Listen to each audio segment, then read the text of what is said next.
Quero compartilhar com você a palavra de Deus, que está lá em 1 Samuel, capítulo 16, versículo 13. E quero convidar você a ler esse texto comigo, na NVI.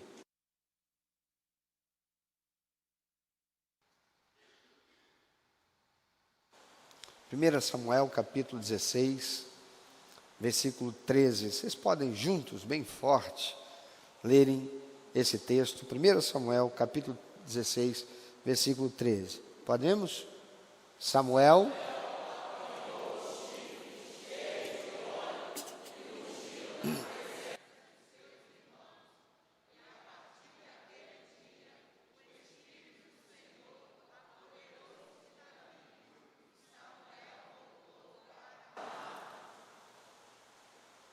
O que está acontecendo ali na casa de Jessé? Jessé é um belemita do povo de Israel. Ele recebe uma visita inusitada. Ele recebe uma visita inesperada. Ele recebe uma visita que naquele tempo era de gravidade. Naquele tempo, Israel era uma nação teocrática. Era uma nação que era regida pela vontade de Deus. E Deus escolheu um profeta, também conhecido naquele tempo como juiz, chamado Samuel. E Samuel, esse profeta de Deus, era quem Deus usava para julgar toda a nação. E Deus falava através de Samuel para orientar a nação quanto a todos os assuntos inerentes à sua vida, o seu dia a dia, enquanto nação. Samuel era um pastor, Samuel era um juiz, Samuel era um profeta, Samuel era a boca de Deus falando ao povo naquele tempo. Mas houve um momento em que Israel começou a se tornar envaidecido. Depois que o povo que saiu cativo do Egito entrou na terra de Canaã e se estabeleceu, eles foram se tornando um povo forte, foram se tornando um povo vitorioso nas batalhas, porque Deus era com eles. Mas em dado momento da sua história, aquele povo começa a se tornar envaidecido. Aquele povo começa a olhar para os povos vizinhos e desejar ter o que eles têm, o que eles tinham e eles não. Todos os povos ao redor eram constituídos como nações em torno de um líder que representava força, um líder que representava poder, um líder que representava um poderio estratégico e bélico. As tribos que compunham Israel agora começam a desejar ter exatamente aquilo que os outros povos todos tinham. Aquilo que era o diferencial de Israel e que o fizera uma nação forte, de escravos a uma nação poderosa, vitoriosa, contra inclusive povos poderosos em condições bélicas, bem armados, exércitos treinados. Israel se tornara vitorioso em muitas batalhas, porque Deus, o Todo-Poderoso, era com eles. Mas agora eles estão desejando ter a mesma estrutura que os povos que eles venciam, os povos que eles viam e achavam interessante aquilo. Eles olham para Samuel, que já está bem velho. Eles temiam a Deus e eles admiravam, respeitavam e honravam o profeta Samuel. Mas o profeta Samuel está ficando muito velho. E os filhos de Samuel não estavam demonstrando serem capazes de continuarem o ministério que Samuel estava realizando como instrumentos de Deus. Então, olhando para Samuel e pensando, ele vai morrer, e o que será depois que ele morrer? O que acontecerá depois que ele morrer? Então eles começam a desejar ter a mesma estrutura de governo que os outros povos. Sabe, meu irmão, minha irmã, se você tem o Deus vivo, todo-poderoso, creia, o Senhor jamais deixa incapacitado aquilo que é seu. O Senhor não incapacita os seus servos, pelo contrário, o Senhor capacita.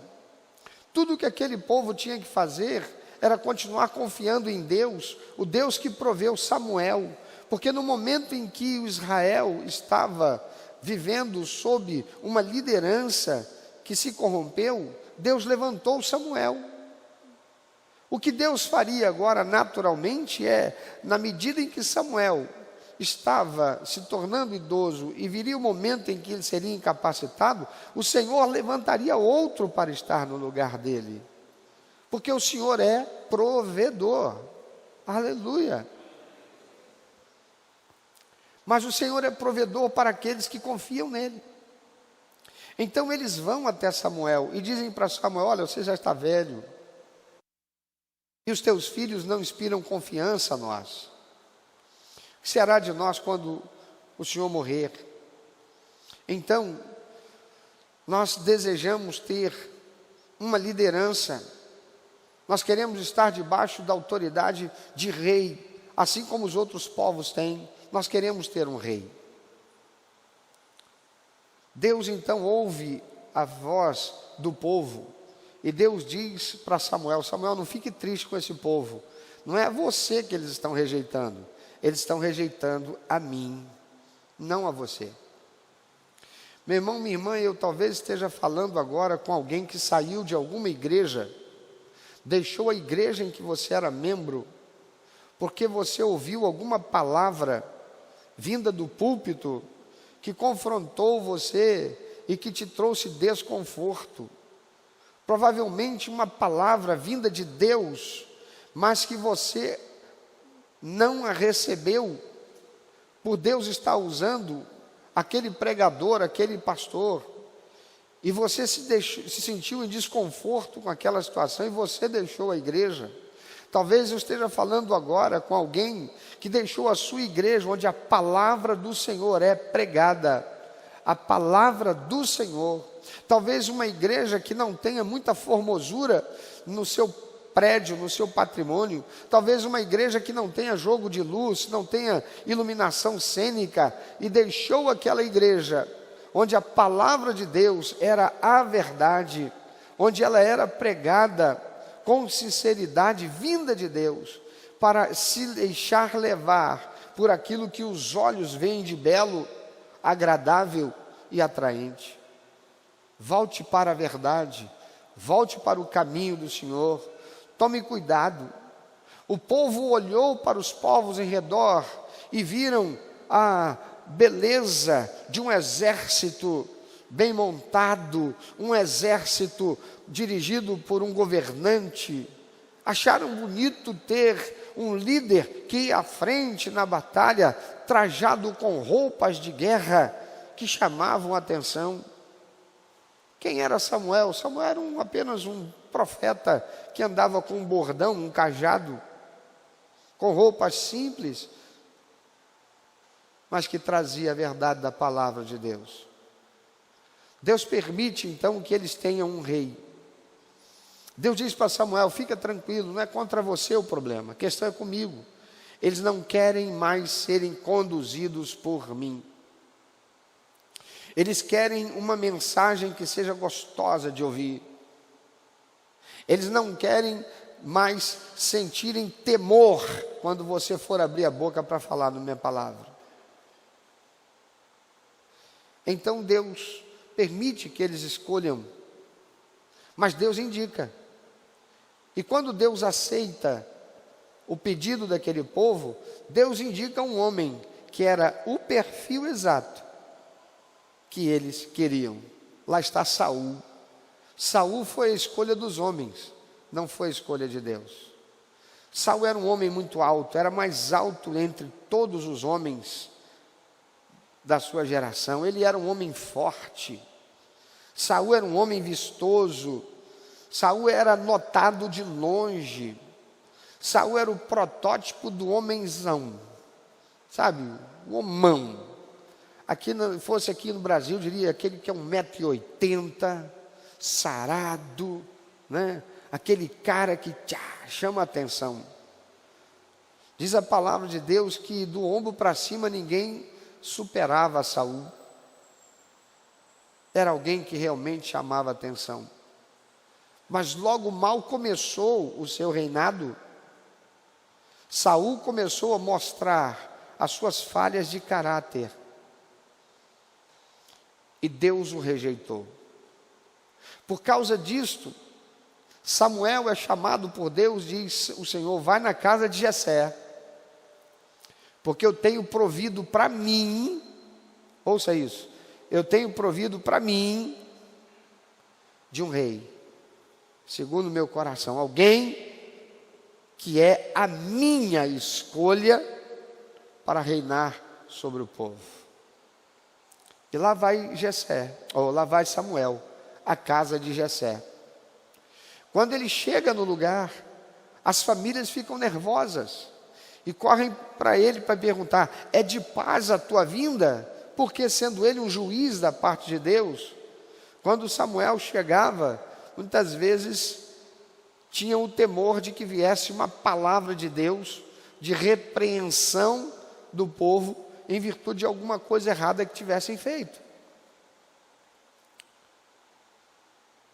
E ele diz: é de paz. Então ele vai até a casa de Jessé.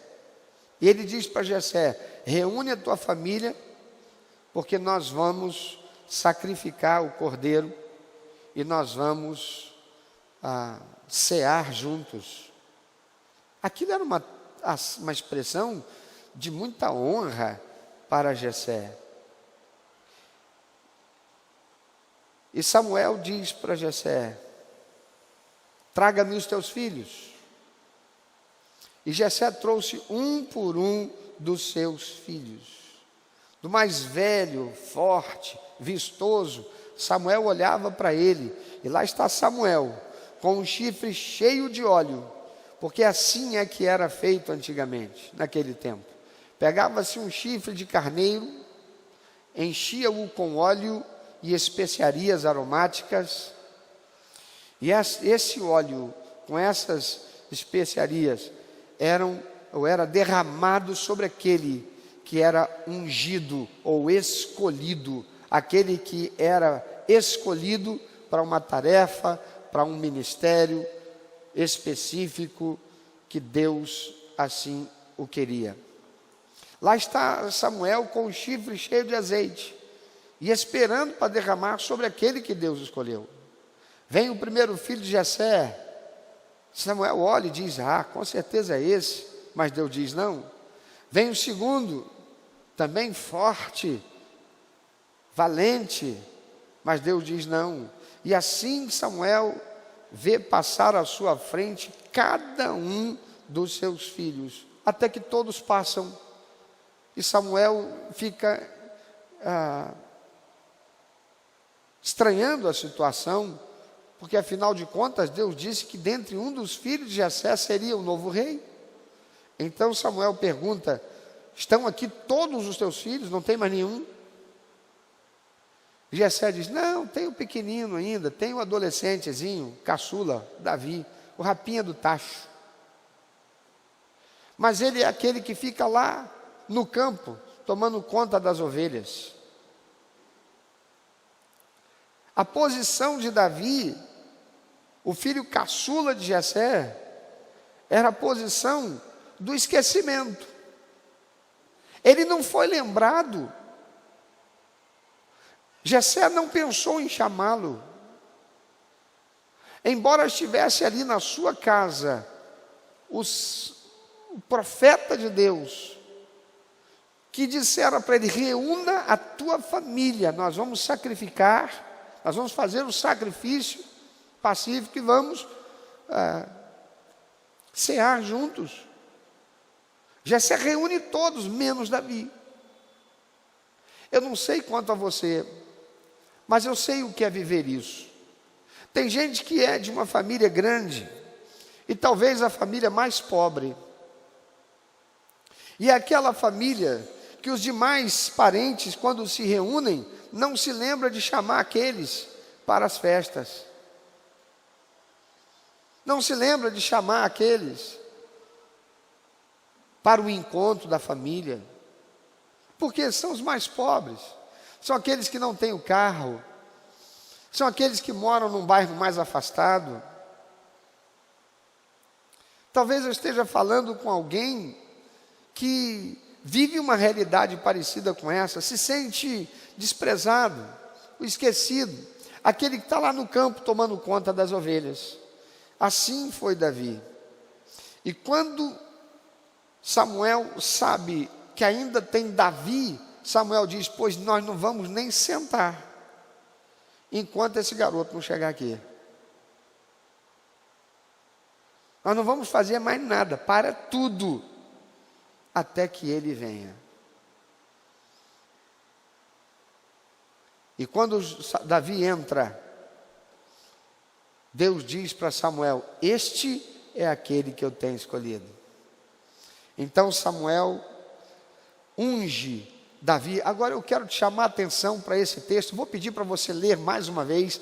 Leia olhando com atenção o texto que você vai ler. Por favor, mais uma vez, bem forte. Samuel.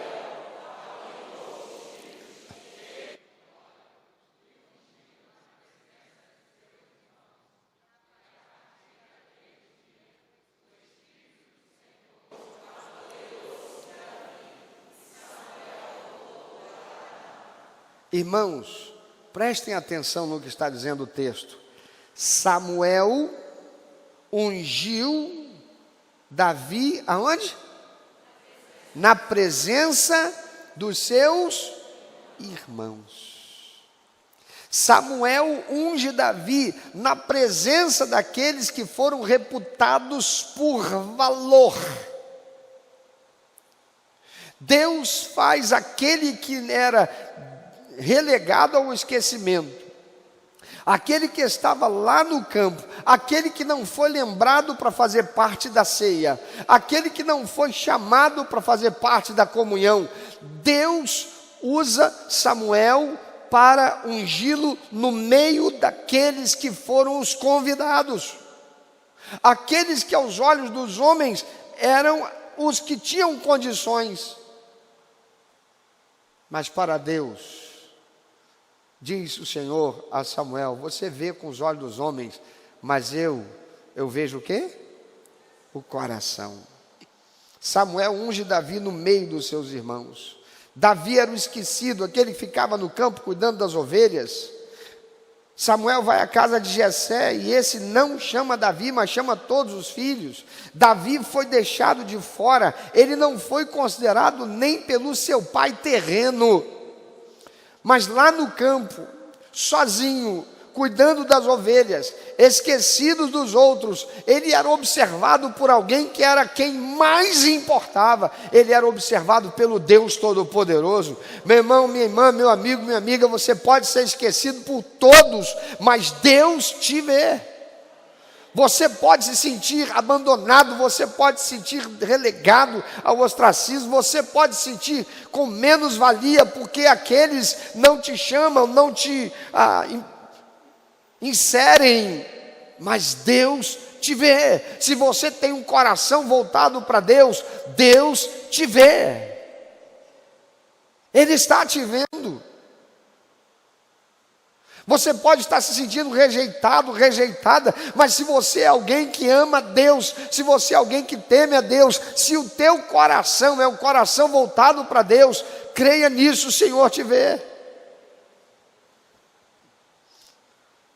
É Deus quem diz na sua palavra, em Mateus capítulo 23, versículo 12, que exaltado será aquele que a si mesmo se humilha, e rebaixado aquele que a si mesmo se exaltar. Mais à frente a gente vai encontrar esses filhos de Jessé, estão no exército de Saul. E o exército está lá, parado, de frente do outro exército, que é o exército dos filisteus, seu inimigo. Jessé manda Davi ir até lá, para trazer notícia dos seus irmãos, saber como eles estão. E quando chega lá, lá está Golias, afrontando o exército de Deus. Davi ouve aquilo, Davi fica enfurecido. Mas como pode esse incircunciso estar aqui desonrando o exército do Deus vivo? Os irmãos de Davi o veem, e quando veem eles ficam chateados. O que você veio fazer aqui, ô garoto? Já sei, você é aquele metidinho que se acha alguma coisa. A visão que os irmãos de Davi tinham dele não era boa. Ele era aquele que tomava conta das ovelhas do pai. Que importância ele tinha? Até porque ele era bem mais jovem. Meu irmão, minha irmã, aquele que a si mesmo se exalta vai ser humilhado. Mas aquele que a si mesmo se humilha será exaltado. Você pode estar se sentindo humilhado na posição que você exerce, papel que você exerce, lá na empresa onde você trabalha, talvez em meio a essa família da qual você faz parte, mas creia, se o teu coração for voltado para Deus, o Senhor contempla você. Tem gente que faz de tudo para ser notado. Tem gente que fica zangado, trunfudo, se não for reconhecido, cria inimizade, porque não foi colocado em evidência. Síndrome de Lúcifer. Eu não sei se você já conheceu alguém assim. Talvez lá no trabalho, faz de tudo para estar em evidência. Faz de tudo para aparecer. Faz de tudo para ser notado. Deixa eu te dizer uma coisa. Vou repetir as palavras do Senhor em Mateus 23, 12. Aquele que a si mesmo se exaltar será rebaixado. Mas aquele que a si mesmo se humilhar será exaltado. Talvez você olhe para a sua realidade em confronto com a realidade de pessoas do seu parentesco e você se sinta menor. Mas se você é um homem de Deus, se você é uma mulher de Deus, se você é um jovem de Deus, se você é alguém que tem o coração voltado para Deus, creia, Deus tem os olhos dele postos em você. Aleluia. Você crê nisso? Então comece a glorificar a Deus. Comece a dizer: Senhor, eu confio que o Senhor está com os teus olhos sobre mim. E ainda que alguém lance palavras sobre mim para me fragilizar, para me fazer sentir menor, para me fazer sentir pequeno, ainda que o diabo esteja falando na minha mente, ainda que não esteja usando a boca de ninguém, são pensamentos recorrentes de menos-valia, que fica querendo me dominar, para fazer com que eu me sinta incapacitado. Eu rejeito essas vozes em nome do Senhor Jesus, pois eu creio que os olhos do Senhor estão sobre mim. A Bíblia não mostra que Davi fosse um revoltado, porque ele não era lembrado e ficava só no campo. Pelo contrário, nós vamos encontrar salmos de Davi que acredita-se foram escritos enquanto ele estava lá no campo, com a sua harpa, tomando conta das ovelhas do seu pai, olhando para as estrelas e compondo salmos de exaltação e louvor a Deus. A Bíblia não diz que ele fosse revoltado. A Bíblia em momento nenhum demonstra esse traço da personalidade ou do caráter de Davi. Não. A palavra de Deus diz que ele era de aparência singela, um rapaz agradável, alguém de bom trato. Meu irmão, minha irmã, Davi não era um revoltado, apesar de certamente se sentir desprezado em meio aos seus irmãos. Pensa, todo mundo foi chamado para a festa, todo mundo foi chamado para a celebração, eu não. Como é que você se sentiria? Ouça o que eu vou dizer para você: a tua revolta não move o braço de Deus. A tua revolta lá na empresa, porque você até hoje não foi notado, até hoje você não recebeu aquela promoção que você merece. A tua revolta não vai mover o braço de Deus. O que move o braço de Deus está lá em Salmo capítulo 51, versículo 17.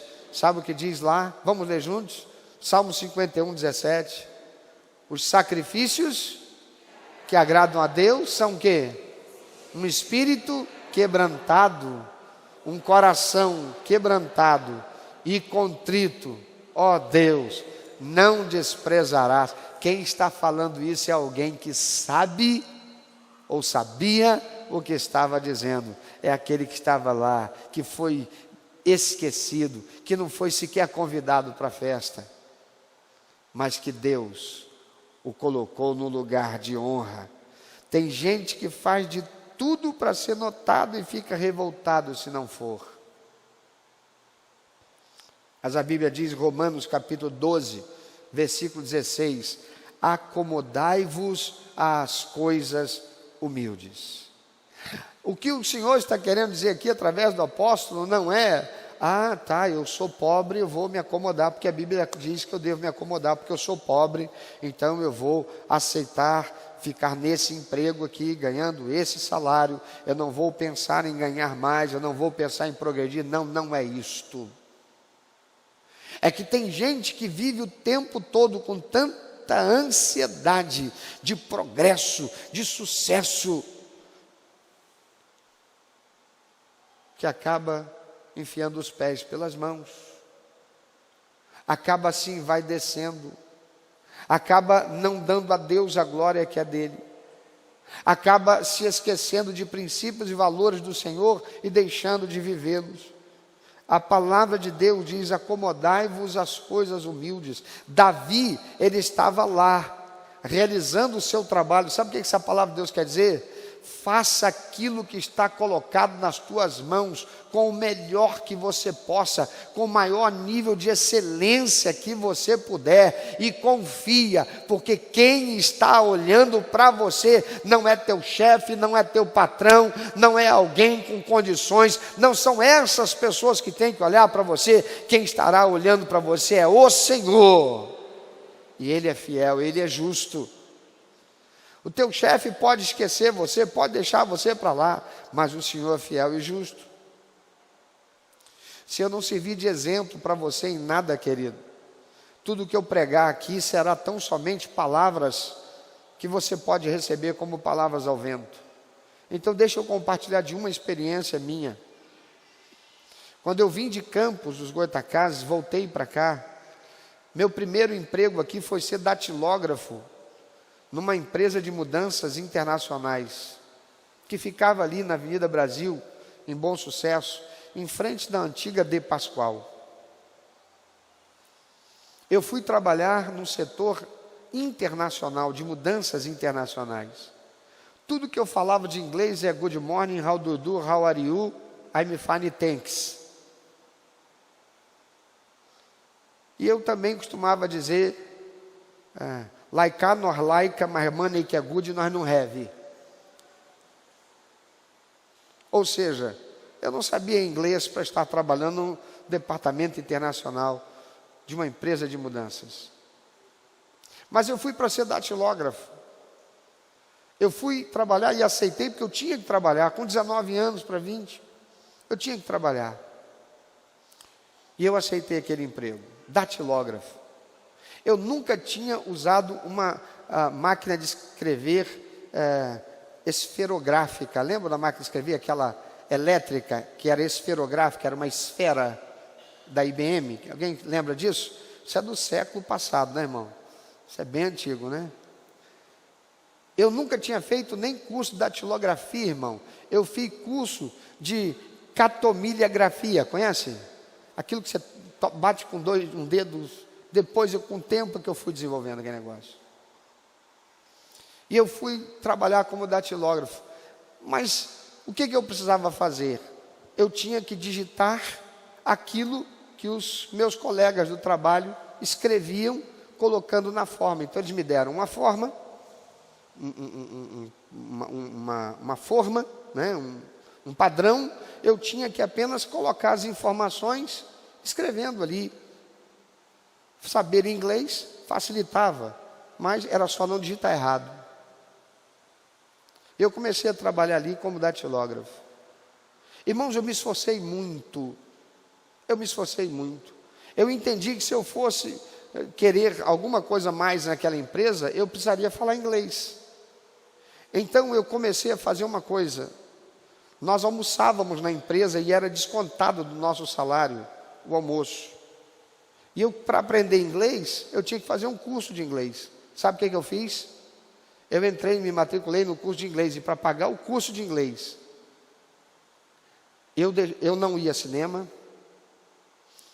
Eu não gastava dinheiro com coisas supérfluas. E o meu almoço eu passei a levar de casa. E quando não tinha, eu ia numa lanchonete em frente e comia um pacote de biscoito com refresco. Sabe o que é refresco de máquina? Com refresco de máquina.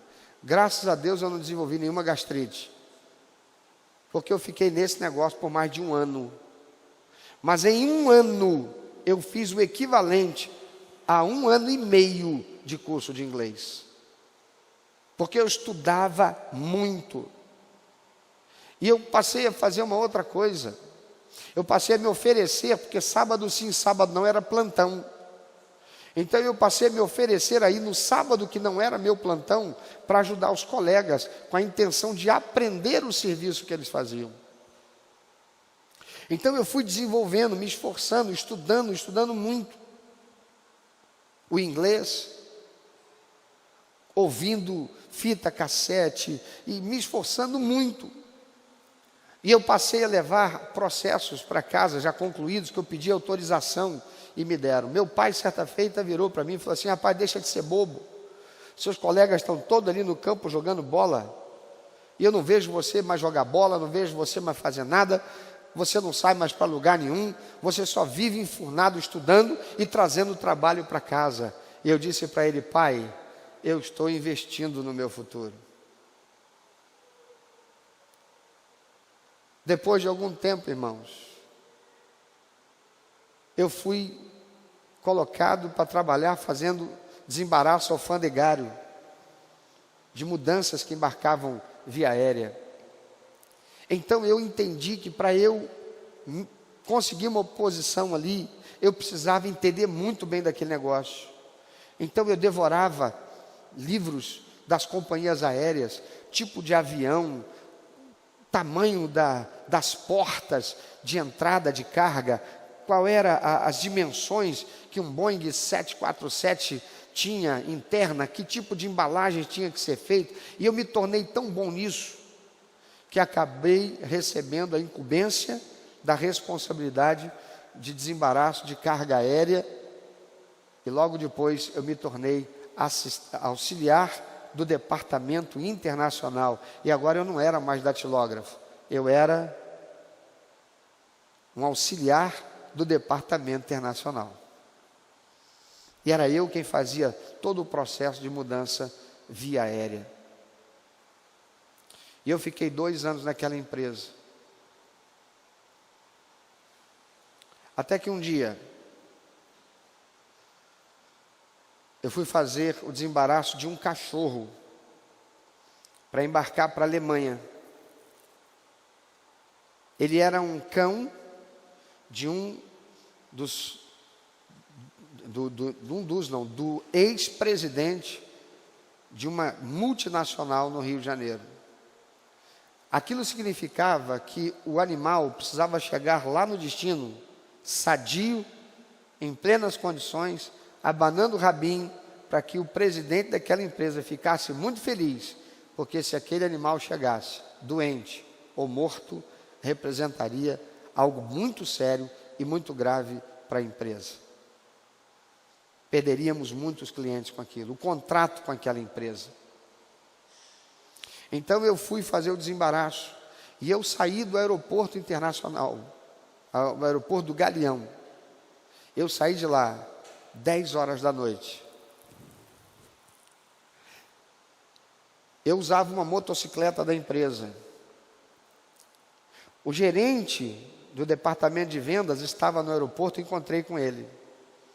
Ele virou para mim e falou assim: não, vai para casa com a moto. Eu disse: não posso, eu tenho que ligar para o gerente do tráfego, porque se ele não me autorizar, eu tenho que levar a moto de volta.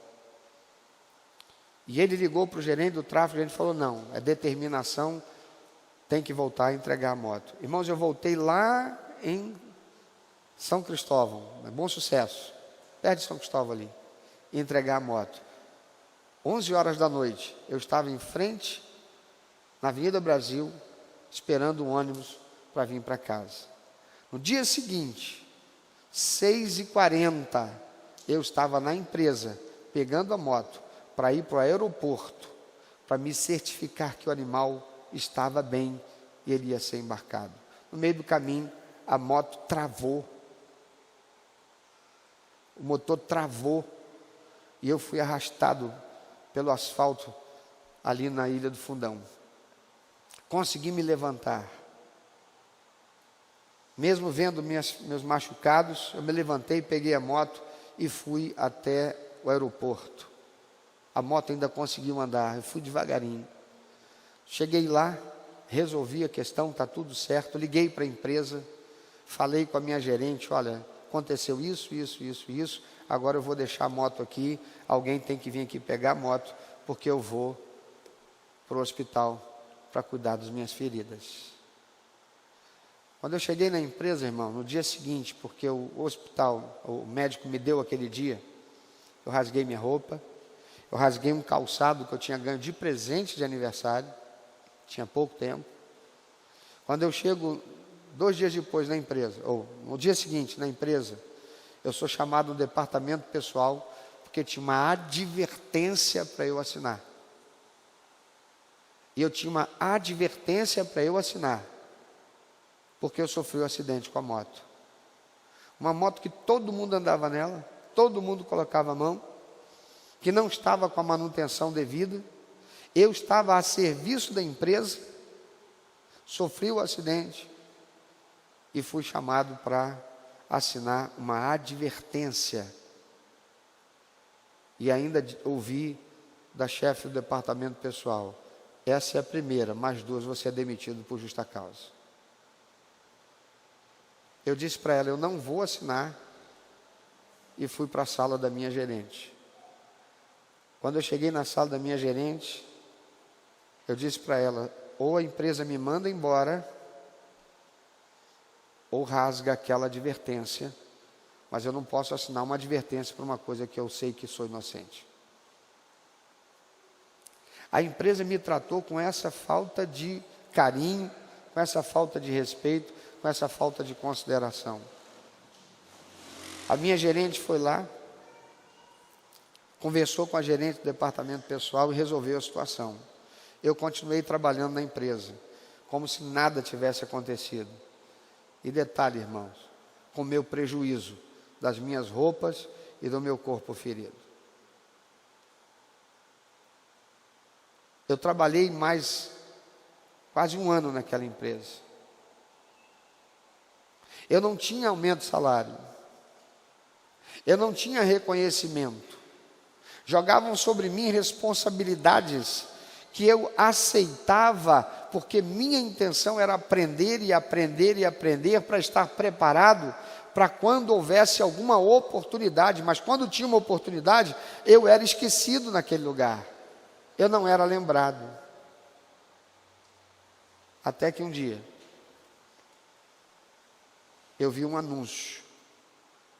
E no anúncio dizia: precisa-se de gerente de comércio exterior.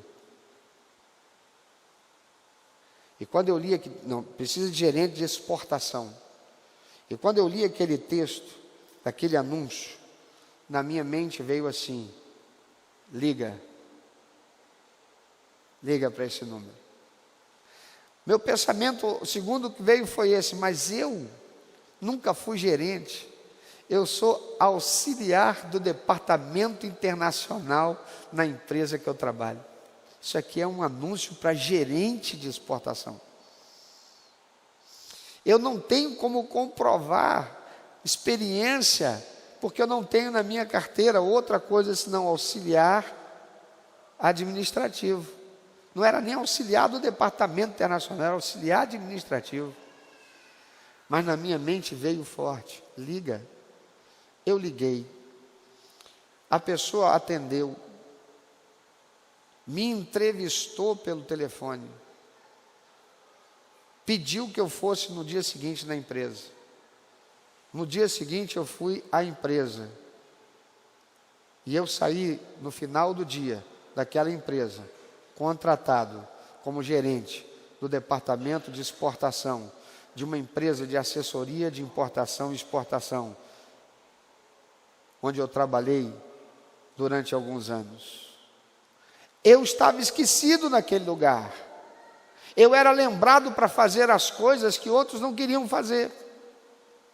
Sábado sim, sábado não, eu estava lá, porque eu queria aprender. Deixa eu dizer uma coisa para você: tem muita gente que quer que Deus o veja, tem muita gente que quer que Deus abençoe, tem muito crente esperando uma ação de Deus, um milagre de Deus para fazer a sua vida prosperar, mas não está acomodado àquilo que Deus lhe deu agora, não está fazendo com excelência, não está se esforçando, não está honrando a Deus com a sua postura de vida diante daquilo que está colocado na sua mão para fazer.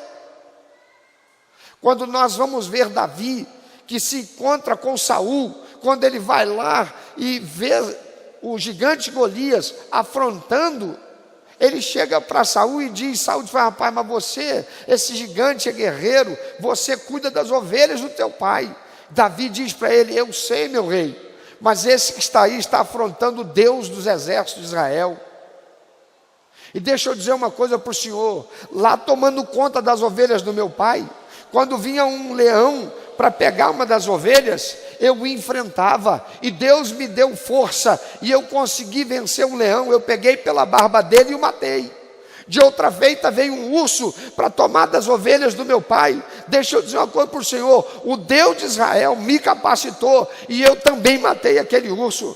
Sabe, amado, Davi poderia ter se tornado ali: eu sou ninguém, meu pai não lembra de mim, meus irmãos ficam caçoando de mim, eles se reúnem e vão festejar enquanto eu estou lá no campo tomando conta das ovelhas.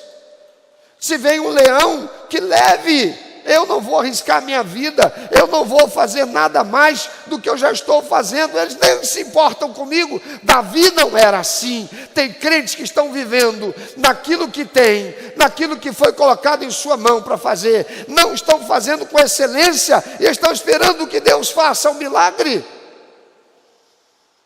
A palavra de Deus diz: tudo que vier à tua mão para fazer, faça o quê? Como?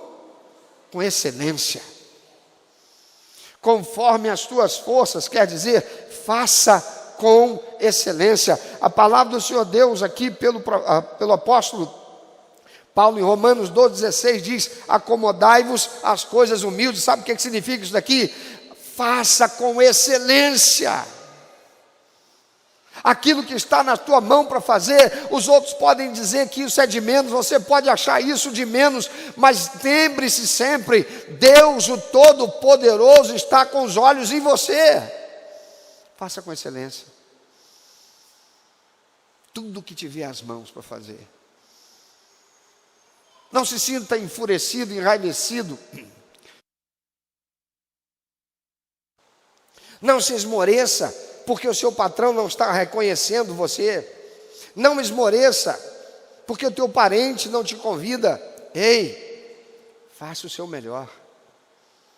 Tenha um coração onde não haja lugar para mágoa, ressentimento e rancor. Tenha um coração que é aberto e voltado para Deus, para amar, para ser compassivo, para ser misericordioso, para olhar para aqueles que não te reputam e orar por eles, e Deus ouvir a tua oração. Acomodai-vos às coisas humildes. é o Senhor quem nos exalta, amados. O texto diz que Samuel ungiu a Davi no meio dos seus irmãos.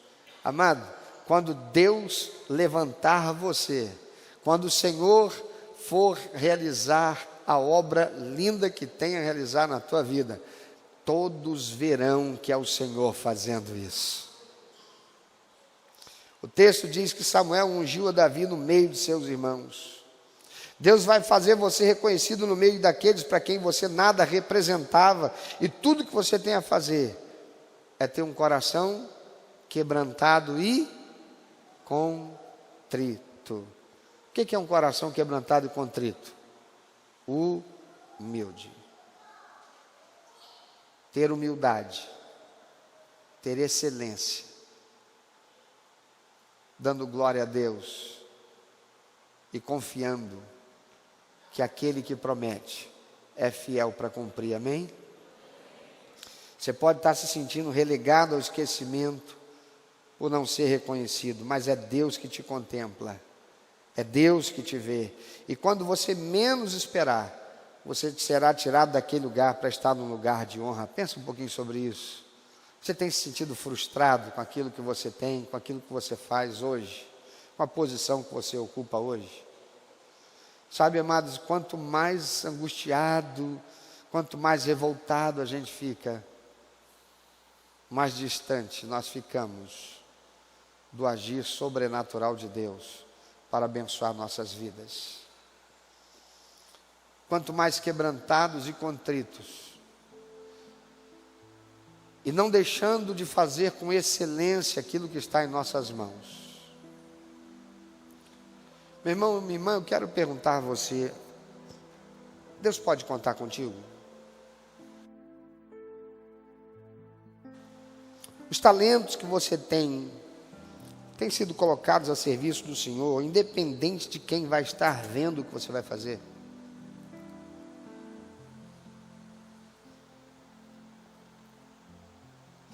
Eu louvo a Deus pela vida de irmãos queridos que, por exemplo, aqui na igreja atuam no Ministério do Som. Muitas vezes a gente lembra deles quando dá um problema no som, o som não está bom. Mas Deus abençoe você, meu irmão. Deus abençoe você, querido, que trabalha no Ministério do Som. E que não se deixa esmorecer quando o som não vai bem e a gente às vezes reclama.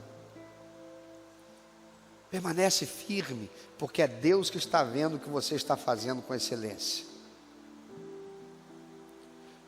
Os homens podem olhar o que você está fazendo, nem reconhecer excelência em você, mas Deus sabe. Deus sabe. Deus sabe. Meu amigo querido, minha irmã, meu irmão, você que é microempreendedor individual, você tem lá aquele seu negóciozinho. Seja o salgado que você faz para fora, seja o bordado que você faz para fora, o que é que você faz com excelência? Não, eu cozinho, eu preparo aqui com um sabor maravilhoso. Procura pensar no que mais eu posso fazer com excelência. Talvez aquele cartãozinho, escrito à mão, como um bilhetinho, que vai junto daquele salgado que você manda entregar na casa de alguém, com uma palavra de ânimo, de revigoramento, com aquela fitinha que você pega o fitilho, você mesmo faz e cola com a fita durex na embalagem, algo diferencial, que vai fazer a pessoa olhar, algo simples, mas que vai fazer a pessoa olhar e dizer: que excelência. Você que faz o serviço doméstico, você que presta serviço na casa das pessoas, você faz com excelência? Ou você faz só para ganhar o seu salário? Você faz para ganhar só aquele dinheiro da faxina? Você faz com excelência? O teu problema vai para a casa do teu cliente ou você deixa o teu problema do lado de fora, porque lá na casa do teu cliente você vai exercer a sua função com excelência. No lugar onde você está, meu irmão, minha irmã, fazendo o que quer que você esteja fazendo, não sendo reconhecido por ninguém, talvez, mas se você faz com excelência, como diz a palavra de Deus, tudo aquilo que fizerem aos homens, façam como ao Senhor, para que vejam as vossas boas obras e glorifiquem o vosso Pai que está nos céus. Porque quando a gente faz assim, pensando no nosso Deus, pensando na repercussão que terá aquilo que faremos, por causa do nosso Deus, por causa de quem nós somos, creia, o Senhor Deus está vendo. Os olhos do Senhor contemplam os justos. E assim como o Senhor olhava o coração de Davi, lá no campo, mesmo ele sendo esquecido, mesmo ele não sendo aquele que foi chamado para estar no meio da família, recebendo uma visita ilustre, Deus conhecia o coração dele. E o Senhor proveu para si de um rei, que era alguém que tinha uma alma navegável, era alguém tratável, era alguém ensinável.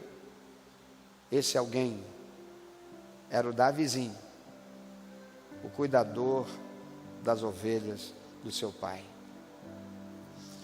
Eu estou falando com você, meu irmão, minha irmã, que tem sofrido com o sentimento de menos-valia. Talvez você tenha sido abandonado, esquecido por alguém, e isto tem te ferido tanto. Mas enquanto você continua preso a esse sentimento, ou presa a esse sentimento, você não consegue romper. Porque ressentimento nos adoece. E adoecidos, o que podemos fazer com excelência? Rejeita isso hoje. Coloca a tua vida diante do Senhor. Diga: Senhor, quer saber de uma coisa? A partir de hoje, eu só quero ser visto pelo Senhor. Eu tenho que ser notado pelo Senhor. As portas de oportunidade vêm do Senhor. É o Senhor que pode abrir a porta que ninguém fecha. Eu confio no Senhor e na Tua palavra. O Senhor é o meu Deus e é no Senhor que eu vou depositar minha fé, minha esperança e minha confiança. Eu não vou mais ter essa postura. Até hoje eu tinha uma postura, quer saber? Também não vou fazer, não, vou fazer de qualquer jeito, ninguém observa mesmo, eu não sou valorizada mesmo, aqui na minha casa ninguém dá valor mesmo. Não, a partir de hoje eu vou ser diferente. A partir de hoje eu vou fazer com excelência. A partir de hoje eu quero ser notado pelo Senhor, como Davi foi notado pelo Senhor, rejeitado, esquecido pelos seus, até mesmo os seus parentes, mas não do Senhor. Eu coloco hoje a minha vida no teu altar, Senhor, e eu coloco a minha vida para viver com excelência, porque eu quero tocar o teu coração, eu quero ser notado pelo Senhor. Onde você está, meu irmão? Fique em pé onde você está agora, abre a tua boca, começa a falar com Deus. Abre tua boca, é onde você está. Diga para Deus, fala para o mundo espiritual ver e ouvir. Eu não preciso ser notado pelos outros, eu quero ser notado por Deus. Eu confio que o Senhor leve o tempo que levar, o tempo que for necessário para o Senhor tratar em mim aquilo que é preciso.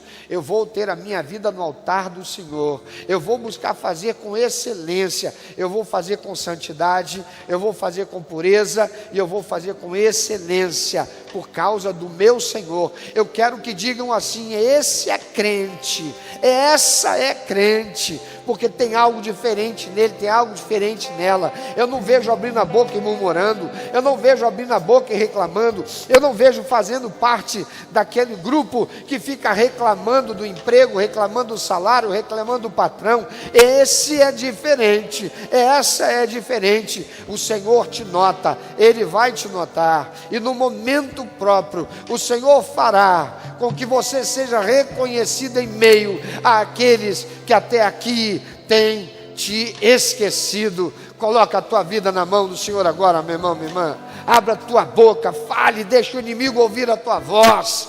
Deixa ele ouvir o que você está falando com Deus agora.